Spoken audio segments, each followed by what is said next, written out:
Hello guys, mayong adlaw sa tanan no. For today's video, magbibigay tayo ng konting tips kung paano magmamasilya ng skim coat sa wool. Na sa first coat pa lang dapat ay malinis na. Para naman kung may susunod na gagawa, hindi na mahihirapan pang magpahid, hindi na mahihirapan magtanggal ng mga buhol-buhol. Isa pa sa mga co-workers nila, mga nagbipintura dyan. Comment down below kayo, correct me if I'm wrong.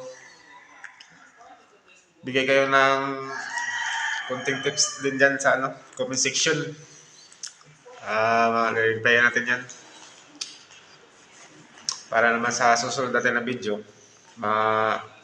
ma-adapt natin. So, wala na intro to guys. Let's go.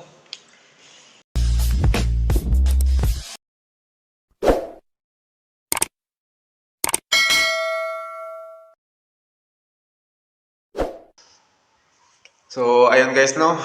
Bago tayo magsimula ng pagmamasilya, palihog ko subscribe, then hit the notification bell para updated tayo sa susunod na video na i-upload natin. So, let's go!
So sa sa paghalo natin ng skim coat guys,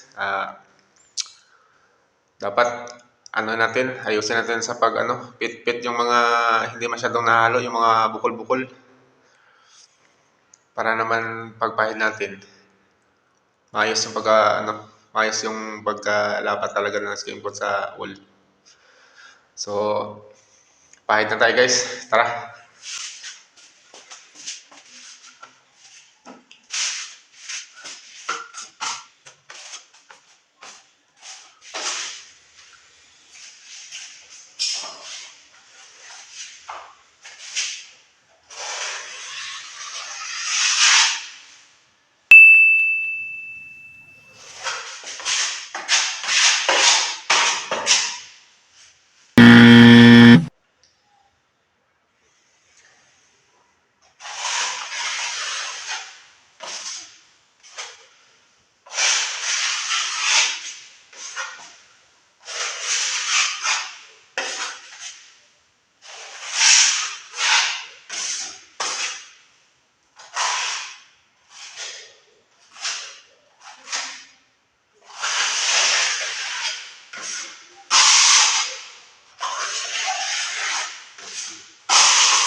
So, ganun lang ka-basic guys. Dapat pataasan talaga yung tira natin para iwas bukol-bukol. Tsaka makita natin yung saan yung bukol.